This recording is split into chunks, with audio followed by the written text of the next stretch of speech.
नमस्कार, आप देख रहे हैं एचएनएन न्यूज में। वो आपके साथ उन्नति भटनागर। बुलेटिन की शुरुआत महत्वपूर्ण खबर के साथ, जहां स्वामी विवेकानंद जी की जयंती पर कल पूरे देश में राष्ट्रीय युवा दिवस मनाया गया और इस मौके पर यूपी के मुख्यमंत्री योगी आदित्यनाथ ने एक बड़ा बयान दिया। सीएम योगी ने एक बार फिर हिंदुत्व की बात की है। एक कार्यक्रम के दौरान सीएम योगी ने कहा कि मुझे गर्व है कि मैं हिंदू हूं।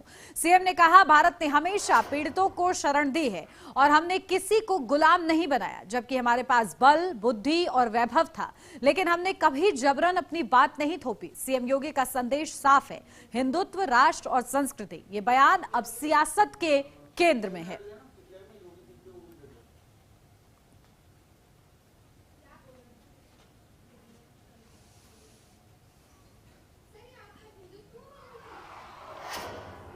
सीतापुर से अब खबर, जहां देर शाम पंजाबी धर्मशाला पहुंचे विश्व हिंदू परिषद के पूर्व अंतर्राष्ट्रीय अध्यक्ष प्रवीण तेगड़िया का बजरंग दल और हिंदूवादी कार्यकर्ताओं ने भव्य स्वागत किया है। इस दौरान प्रवीण तेगड़िया ने बांग्लादेश सरकार के खिलाफ कड़ा बयान देते हुए कहा कि भारत से होने वाली नमक और पानी की आपूर्ति बंद कर दबाव बनाया जाना चाहिए। उन्होंने कहा कि उत्तर प्रदेश में मुख्यमंत्री योगी आदित्यनाथ हिंदुओं की सुरक्षा के लिए सख्त कार्रवाई कर रहे हैं। साथ ही गरीबों की शिक्षा, स्वास्थ्य और रोजगार में सहयोग करने की बात कही है। निरंतर हिंदू पर अत्याचार, पाकिस्तान बना तब आज का बंगाल पूर्व पाकिस्तान था, तब 30% हिंदू था। अत्याचार के साथ घटकर 8% हिंदू रहा है और आज का बांग्लादेश भारतीय सैनिकों के खून पसीना से बना है। यह नमक हराम सुधर नहीं रहे हैं। भारत सरकार बांग्लादेश पर दबाव बनाए।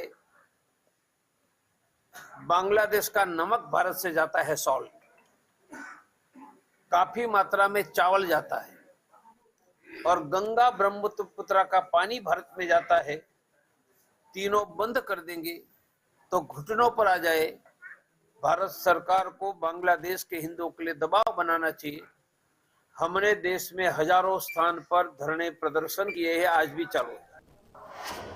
बिसरख थाना क्षेत्र की लॉ रेजिडेंशिया सोसाइटी में 8 जनवरी को हुई इस घटना से हाई राइज सोसाइटियों की सुरक्षा पर सवाल खड़े हो गए थे। जहां एक बुजुर्ग महिला लिफ्ट से नीचे जा रही थी कि तभी हेलमेट पहने एक युवक अंदर आया और उनकी सोने की चेन छीनने की कोशिश की, लेकिन महिला ने साहस दिखाते हुए शोर मचाया, जिससे आरोपी भाग निकला। पूरी घटना सीसीटीवी में कैद हो गई। पुलिस ने आरोपी की तलाश शुरू की और 10 जनवरी को चेकिंग के दौरान उसे मोटरसाइकिल पर संदिग्ध हालात में देखा। इस दौरान उसने पुलिस पर फायरिंग की, जिसके जवाब में पुलिस ने कार्रवाई की और आरोपी के पैर में गोली लगी। आरोपी को गिरफ्तार कर लिया गया है।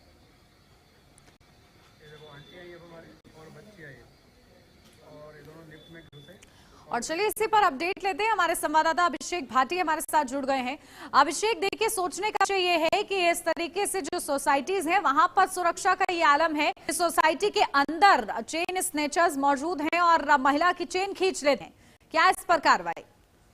बिल्कुल उन्नति, ग्रेटर नोएडा वेस्ट की सोसाइटी में 4 दिन पहले लॉ रेजिडेंशियल सोसाइटी की लिफ्ट में एक बुजुर्ग महिला से चैन लूटने का प्रयास किया गया था। उसी पर कमिश्नर लक्ष्मी सिंह ने मामले में बड़ा एक्शन लिया है। कहीं ना कहीं क्राइम मीटिंग के बाद एसओ बिसरख, मनोज सिंह और एसीपी दीक्षा सिंह को तत्काल प्रभाव से हटा दिया गया है। कहीं ना कहीं इसके अलावा स्पष्ट निर्देश दिए गए हैं कि किसी प्रकार की लापरवाही जो है बर्दाश्त नहीं की जाएगी।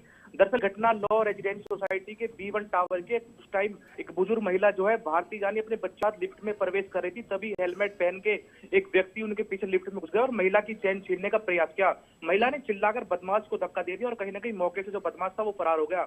घटना के बाद बुजुर्ग महिला ने अपने फ्लैट पर पहुंचकर परिजनों को पूरी जानकारी दी और फिर घटना का सीसीटीवी फुटेज सामने आया।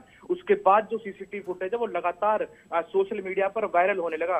कहीं ना कहीं बता दें आपको कि इस घटना के बाद सोसाइटी के निवासियों में भारी रोष था, जिसके चलते गौतम बुद्ध नगर की कमिश्नर लक्ष्मी सिंह ने ये कार्रवाई जो है कहीं ना कहीं की और इस क्राइम मीटिंग के बाद एसएचओ बिसरख मनोज सिंह और एसीपी दीक्षा सिंह को तत्काल प्रभाव से हटा दिया गया है। इसके अलावा साफ स्पष्ट निर्देश दिए है कि किसी प्रकार की लापरवाही गौतम बुद्ध नगर में बर्दाश्त नहीं की जाएगी। उन्नति। बिल्कुल, लेकिन देखिए यहाँ पर अभिषेक इस संबंध में कोई जानकारी कि जब महिला की चेन स्नैच की गई उस समय क्या वहां पर कोई टावर गार्ड मौजूद था, क्योंकि तस्वीरों में तो नजर नहीं आया है। ऐसे में ये लापरवाही है कि आखिर आप टावर्स की सुरक्षा जो है वो किस तरीके से छोड़ रहे हैं, वो भी इतनी ज्यादा जो एस्टैब्लिश सोसाइटीज है वहां पर। जी बिल्कुल, कहीं ना कहीं जो रोष है वो सोसाइटी के लोगों में इसीलिए है कि कहीं ना कहीं गार्ड का वहां पर मौजूद ना रहना एक बहुत बड़ा जोखिम सवाल खड़ा करता है कि आखिर अगर वहां गार्ड होता तो कहीं ना कहीं उसी वक्त उस आरोपी को कहीं ना कहीं पकड़ लिया जाता। लेकिन जैसे ही ये वीडियो वायरल हुआ उसके बाद लगातार थाना बिसरख पुलिस द्वारा कार्रवाई की जा रही थी, जिसके चलते आरोपी को मुठभेड़ में जो है गिरफ्तार भी कर लिया गया और घायल करने के बाद उसको अस्पताल में जो है दाखिल भी कराया गया। इसके बाद फिर भी लक्ष्मी सिंह ने क्राइम मीटिंग के बाद ये बहुत बड़ी कार्रवाई जो है एसएचओ को निलंबित करके और एसीपी को निलंबित करके की है गौतम बुद्ध नगर में। उन्नति, ठीक है, बहुत शुक्रिया अभिषेक आपका तमाम जानकारी के लिए।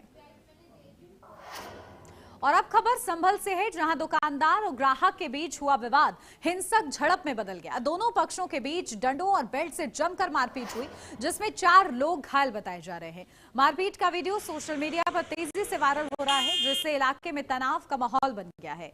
वायरल वीडियो के आधार पर पुलिस ने मामले का संज्ञान लेते हुए जांच शुरू कर दी है। घायलों को इलाज के लिए अस्पताल में भर्ती कराया गया है। पुलिस का कहना है कि जांच पूरी होने के बाद दोषियों के खिलाफ कानूनी कार्रवाई की जाएगी।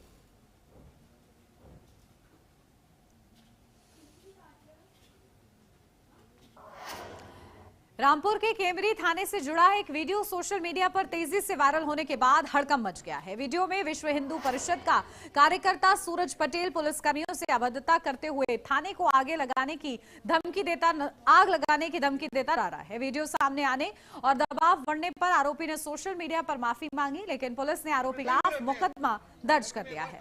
इन लोगों के दिमाग में बात घुस गई है कि हमने भाजपा के लोगों को पीटा था, नेता को पीटा था। अरे मार को देखो, जिस इंस्पेक्टर की औकात है, जिस दरोगा की। थाना केमरी की जो मेरी वीडियो वायरल हो रही है वो प्रखंड संयोजक सूरज पटेल, बजरंग दल मिलक, आवेश में आके मैं वहां पर भड़क गया और मेरे शब्द से कुछ गलत शब्द निकल गए मुंह से। उसके लिए मैं क्षमा प्रार्थी हूँ।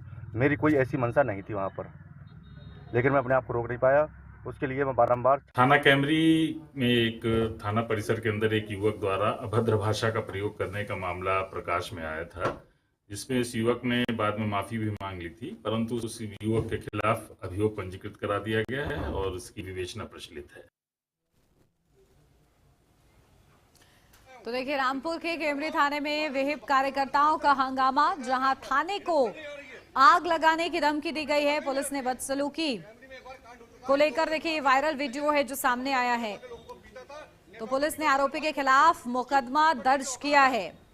तो रामपुर के केमरी थाने में विश्व हिंदू परिषद कार्यकर्ताओं का हंगामा। अपडेट ले लेते हैं, हमारे संवाददाता विशाल सक्सेना हमारे साथ जुड़ गए हैं। विशाल, क्या ये पूरा मामला है? आखिर पुलिस ने मामला दर्ज किया है, बदसलूकी का है और ऐसे में धमकी भी आ रही है कि आग के हवाले कर दिया जाएगा थाने को। विस्तृत जानकारी। देखिए उन्नति, बिल्कुल ये जो मामला है वो रामपुर से जुड़ा हुआ मामला है। जो कैमरी थाने का है मामला, पूरा प्रकरण बताया जा रहा है। बजरंग दल का जो कार्यकर्ता है सूरज पटेल, वो बिना अनुमति लिए थाने के अंदर परिसर में घुस गया था। उसके बाद वहां उनने अभद्र भाषा का प्रयोग किया गया है। वीडियो में साफ तौर पर देखा जा रहा है किस तरीके से थाने में आग लगाने की धमकी जो है वो इस कार्यकर्ता द्वारा दी जा रही है। तो इस पूरे मामले को जिस तरीके से रामपुर पुलिस ने संज्ञान लिया है और बताया जा रहा है कि एक जो वहां कैदी था सोहेल नाम का, जिससे मिलने के लिए सूरज पटेल वहां पहुंचा था, लेकिन जो नजदीकी पुलिस थी उनने एक नजदीकी दरोगा से मिलने की बात कही। फिर उस बात को लेकर ये आग बबूला हो गए और इतने आग बबूला हो गए कि पुलिस के साथ वहां थाने में घुसकर अभद्र भाषा का प्रयोग किया है। आग लगाने की भी धमकी दी जा रही है। हालांकि पूरे मामले पर रामपुर पुलिस ने एक्शन लेते हुए 2 लोगों के खिलाफ मुकदमा पंजीकृत करा है। जांच की अभी विवेचना की जा रही है। लेकिन बजरंग दल का ये जो कार्यकर्ता सूरज पटेल, जिस तरीके से वीडियो में साफ तौर पर दिख रहा है कि धमकी पुलिस को जिस तरीके से दी जा रही है, थाने में आग लगाने की धमकी दी जा रही है, ये अपने आप में एक बड़ी बात है। बिल्कुल, लेकिन विशाल यहाँ पर देखिए, क्योंकि धमकी दी जा रही है, अब ऐसे में मुकदमा दर्ज किया गया है। पुलिस का क्या कहना है इस पर? समझाया जा रहा है, मामला शांत कराया जा रहा है या फिर कार्रवाई होगी इस कार्यकर्ता के खिलाफ? देखिए उन्नति, रामपुर पुलिस जिस तरीके से अपर पुलिस अधीक्षक अनुराग सिंह ने बताया है कि ये मामला उनके संज्ञान में आया था, उसके बाद उन्होंने कार्रवाई का आश्वासन दिया है। हालांकि 2 लोगों पे मुकदमा दर्ज हुआ है। एक तो ये जो बजरंग दल का कार्यकर्ता है सूरज पटेल, दूसरा इनका सहयोगी जो वीडियो बनाता नजर आ रहा है। इन दोनों पे मुकदमा दर्ज किया है। दूसरी चीज ये है कि ये जो वीडियो इन्होंने खुद से वायरल की है सूरज पटेल ने, उस वीडियो में माफी मांगते नजर आ रहे हैं। पुलिस से ये कहते नजर आ रहे हैं कि मैंने जो गलती की है वो मैंने उत्तेजित होकर ये भाषा का प्रयोग कर दिया, मैं इस चीज की क्षमा चाहता हूं। तो कहीं ना कहीं एक वीडियो जारी किया है उन्होंने और सोशल मीडिया पर वो वीडियो वायरल किया है अपना, और कहीं ना कहीं माफी मांगते हुए नजर आ रहे हैं। तो अपनी गलती का एहसास उन्हें हुआ है। पुलिस के साथ जो अभद्र भाषा का प्रयोग उन्होंने किया था उस गलती का उन्हें एहसास हुआ है, माफी मांगी है, लेकिन पुलिस ने दंड देते हुए मुकदमा दर्ज किया है। बिल्कुल ठीक है, नजर बना के रखिएगा विशाल, बहुत शुक्रिया आपका तमाम जानकारी के लिए। यार रुक रहे हैं छोटे से ब्रेक के लिए, जल्द हाजिर होते हैं।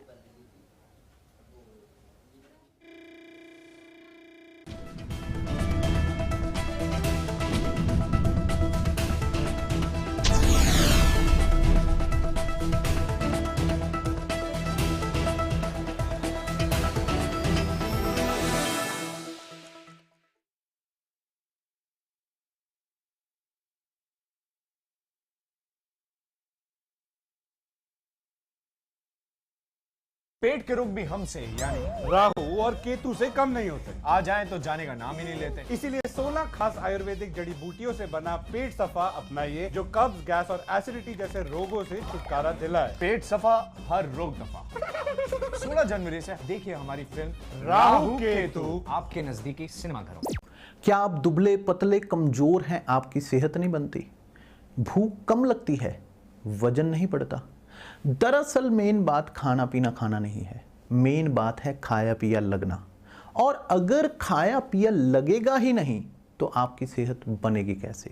इसलिए हमारी संस्था सन्यासी आयुर्वेदा ने एक ऐसी दवा का निर्माण किया है जो कि आपके लिवर, आपके पाचन तंत्र को दुरुस्त करने का काम करती है, ताकि आप जो भी खाएं उसका पूरे का पूरा निचोड़ आपके शरीर को लगे, आपकी भूख बढ़े, खाया पिया सही से लगे, नया खून बने, हड्डियों में जान आए, वजन बढ़े और आप मोटे तगड़े खूबसूरत पर्सनैलिटी के मालिक बन जाए। सिर्फ 655 रुपए की पूरे 1 महीने की दवा होती है और आप इसे घर बैठे 011-45454545 पर फोन करके दवा मंगवा सकते हैं। मुल्तानी घोका कॉफ सिरप, इसके तुलसी जैसे गुणकारी तत्व तुरंत असर दिखाएं और खांसी को कहें गुड बाय। मुल्तानी घोका कॉफ सिरप।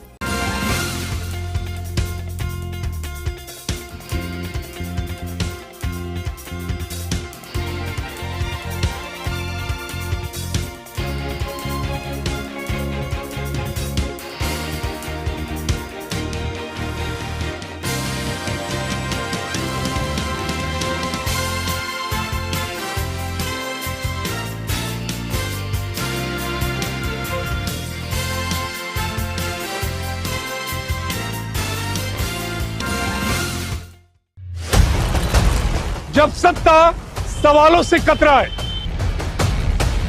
जब मुद्दे धुंध में छिप जाए, तब जरूरी है कि ऐसी आवाज जो शोर नहीं प्रहार करे। देखिए प्राइम टाइम प्रहार मेरे साथ, सोमवार से शुक्रवार सिर्फ HNN न्यूज पर।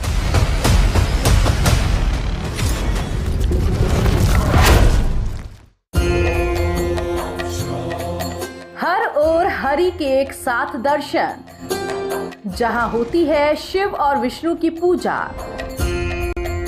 आस्था और पवित्रता का संगम।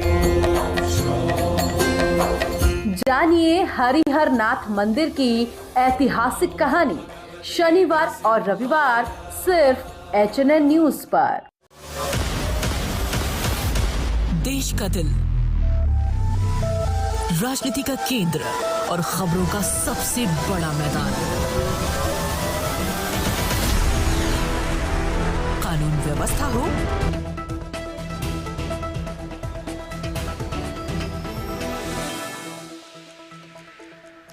ब्रेक के बाद स्वागत है आपका। बढ़ते हैं आगे। लखनऊ में आयोजित प्रेस वार्ता में मुख्यमंत्री योगी आदित्यनाथ ने प्रगति को नए भारत का उदाहरण बताया है। उन्होंने कहा है कि इससे जन शिकायतों का जल्द समाधान हुआ है और कामकाज में जवाबदेही तय हुई है। सीएम योगी आदित्यनाथ ने बताया कि प्रगति ऐप के माध्यम से समय की बर्बादी रुकी है, कार्यों में तेजी आई है और करीब 86 लाख करोड़ रुपए के प्रोजेक्ट्स को गति मिली है, जो यूपी के लिए गेम चेंजर साबित हुए हैं। तो वहीं उन्होंने कहा है कि प्रदेश में कई बड़े प्रोजेक्ट संचालित हो रहे हैं, जिससे यूपी का इंफ्रास्ट्रक्चर तेजी से आगे बढ़ा है। सीएम ने यह भी बताया है कि देश का पहला रोपवे यूपी में बनाया जा रहा है, जो प्रदेश की विकास यात्रा को नई ऊंचाइयां देगा। यह दर्शाता है कि मिनिमम गवर्नमेंट मैक्सिमम गवर्नेंस हमारी कार्यशैली कैसे बन सकती है। ये पोर्टल उसका एक महत्वपूर्ण आधार बना है। ये केवल एक रिव्यू नहीं, बल्कि गवर्नेंस का रिफॉर्म भी है। प्रगति ने शासन की फाइल कल्चर से फील्ड रिजल्ट की दिशा में भी इसने एक क्रांतिकारी परिवर्तन लाया है। इसके माध्यम से निर्णय तेज हुए हैं, समय और लागत की बर्बादी रुकी है, केंद्र राज्य के मंत्रालयों और विभागों में समन्वय मजबूत हुआ है और जवाबदेही स्पष्ट तय हुई है। रामपुर के कोतवाली टांडा थाना इलाके में देर रात जंगल में चेकिंग के दौरान पुलिस की एक शातिर बदमाश के साथ मुठभेड़ हो गई। पुलिस की जवाबी कार्रवाई में बदमाश गोली लगने से घायल हो गया। घायल बदमाश को अस्पताल में भर्ती कराया गया है। पुलिस ने गिरफ्तार आरोपी के पास से तमंचा, बाइक बरामद की है। पुलिस ने गिरफ्तार आरोपी से पूछताछ कर आगे की कार्रवाई शुरू कर दी है।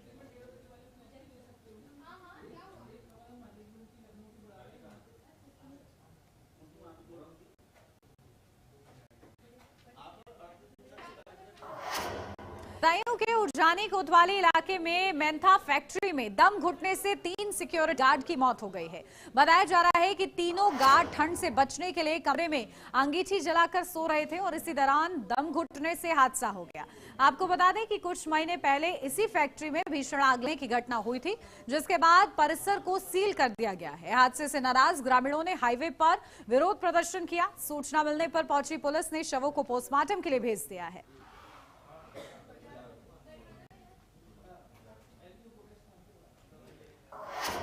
यूपी के महोबा जिले में आंगनवाड़ी कर्मचारी और सहायिका एसोसिएशन के बैनर तले सैकड़ों आंगनवाड़ी कार्यकर्तियों ने और सहायिकाओं ने कलेक्ट्रेट परिसर में प्रदर्शन किया है। प्रदर्शनकारी कर्मियों ने शासकीय कर्मचारी का दर्जा, मानदेय में वृद्धि समेत 8 सूत्रीय मांगों को लेकर प्रधानमंत्री को संबोधित ज्ञापन उप जिलाधिकारी को सौंपा है। आंगनवाड़ी कर्मियों का कहना है कि उन्हें वर्तमान में बेहद कम मानदेय है, जो न महंगाई के अनुरूप है और न ही न्यूनतम मजदूरी के बराबर। उन्होंने पेंशन, भविष्य निधि, ग्रेच्युटी और सामाजिक सुरक्षा की सुविधा देने की मांग की है। कि हम लोगों का वेतनमान जो है वो बढ़ाया जाए और हम लोगों को हर साल हम लोगों के वेतनमान में कुछ ना कुछ वृद्धि की जाए। क्या है कि हम लोगों से काम तो तोड़ ले रहे हैं, लेकिन जो मानदेय है वो बहुत अल्प है, उससे हम लोगों को फायदा नहीं होने वाला है। आज आप ही बताएं कि ऐसी कबाड़ महंगाई में 4500 रुपए से क्या हो रहा है? कुछ नहीं होने वाला है। जो हमारी माताएं हैं, बहनें हैं, उनका आप 2 दिन का नहीं है, वो ऐसी महंगाई में 2 दिन का गुजारा नहीं हो पा रहा है, तो हम लोग महीना भर कैसे निकालेंगे? क्या मांग है आप लोगों की? हम लोगों की मांग यही है कि हम लोगों को परमानेंट किया जाए, हम लोगों का मानदेय बढ़ाया जाए, हमें एक निश्चित उसमें मानदेय दिया जाए जिससे हम सम्मानजनक जो है। अभी हम लोगों को तुच्छ समझते हैं व्यक्ति क्या है आंगन। आज हम माननीय जिलाधिकारी महोदया के माध्यम से माननीय प्रधानमंत्री जी को अपना 8 सूत्रीय मांगों से संबंधित ज्ञापन सौंप रहे हैं। सबसे पहली हमारी मांग यही है कि हमें शासकीय कर्मचारी बनाया जाए। जब तक सरकार हम लोगों को शासकीय कर्मचारी नहीं बनाती है, तब तक हम लोगों का मानदेय 24,000 और कार्यकर्तियों का मानदेय 24,000 और सहायिकाओं का 20,000 किया जाए। और सबसे मेन समस्या हम लोगों की जो भारत सरकार ने FRS का जो सिस्टम चलाया है, पोषण टेकर तो उसमें बहुत सी समस्याएं आ रही हैं। हम कार्य करने के लिए तत्पर हैं, लेकिन हम लोगों को सुविधाएं उपलब्ध नहीं कराई जा रही हैं। अलीगढ़ मुस्लिम विश्वविद्यालय में डिप्लोमा इंजीनियरिंग फाइनल ईयर की छात्रा ने फंदे पर लटककर आत्महत्या की कोशिश की है। छात्रा को गंभीर हालत में जेएन मेडिकल कॉलेज में भर्ती कराया गया है, जहां उपचार के दौरान उसकी मौत हो गई है। पुलिस ने शव को पोस्टमार्टम के लिए भेजकर मामले की जांच शुरू कर दी है। बहरहाल ये जो है छात्रा जो है ये इंजीनियरिंग की डिप्लोमा इंजीनियरिंग की छात्रा फाइनल ईयर की है। और हमारा क्या रिश्ता है, ये जो हर तलबा से रिश्ता है भाई। हर तलबा के नाते हम यहाँ पर खड़े हैं, उनके हक के लिए खड़े हैं, मजलूमों के लिए खड़े हैं। लेकिन आज यहाँ पर इतने बड़ा मसला हो चुका है, तो यहाँ पर हम क्यों नहीं खड़े हों, उनके लिए आवाज़ क्यों बुलंद नहीं की जाए। इसमें मेरा क्या मानना है, इसमें मानना तो यही है कि इंतज़ामिया की बहुत बड़ी कमी है। ये उनकी तरफ से एक नेग्लिजेंस है और ये लापरवाही जो है इंतज़ामिया की तरफ से हुई है। तो आप देखिए पिछले कई बरसों से, आप कोरोना का टाइम देख लीजिए और विंटर वेकेशन का टाइम देख लीजिए, और सर सैयद डे पर आपने देखा होगा कि उस टाइम पर भी छुट्टी हुई थी, तो लड़की ने ही सुसाइड किया था अब्दुल्ला की। अब यहाँ पर ये एसएन में रहती थी लड़की। और देखिए बड़े अफसोस और दुख के साथ हम ये बात आप लोगों को बता रहे हैं कि हमारी यूनिवर्सिटी की एक तालिब इल्म जिसका नाम इंशा फातिमा है, और आज तकरीबन 7:30 और 8 के बीच में ये खबर आई कि उसने अपने कमरे में हैंग कर लिया है। जैसे ही खबर मिली तो सबसे पहले उसको मेडिकल कॉलेज पहुंचाया गया और कोशिश इस बात की जा रही थी कि किसी तरीके से बच जाए, क्योंकि जब लाए थे उस वक्त तक के एक मरतबा उसकी जो है पल्स जो है रिवाइव हुई थी। लेकिन मेडिकल कॉलेज के डॉक्टरों की तमाम कोशिशों के बावजूद भी उस बच्ची को नहीं बचा पाए और अब उसको जो है डेड डिक्लेयर कर दिया है। और देखिए ऐसा है कि जो सूचना आई थी वो ये आई थी कि उसने अपने कमरे में हैंग किया है, और जैसे ही खबर मिली तो सबसे पहले उसको, क्योंकि उस वक्त कुछ उम्मीद रही होगी, तो उसी उम्मीद के साथ मेडिकल कॉलेज लेकर के आए। यहाँ पर काफ़ी देर तक के डॉक्टरों ने अपनी पूरी कोशिश किया, लेकिन तमाम कोशिश के बावजूद भी उसको बचा नहीं पाए। और इसी के साथ इस बुलेटिन में बस इतना ही। खबरों का सिलसिला आगे भी जारी रहेगा। बने रहिए एचएनएन न्यूज के साथ।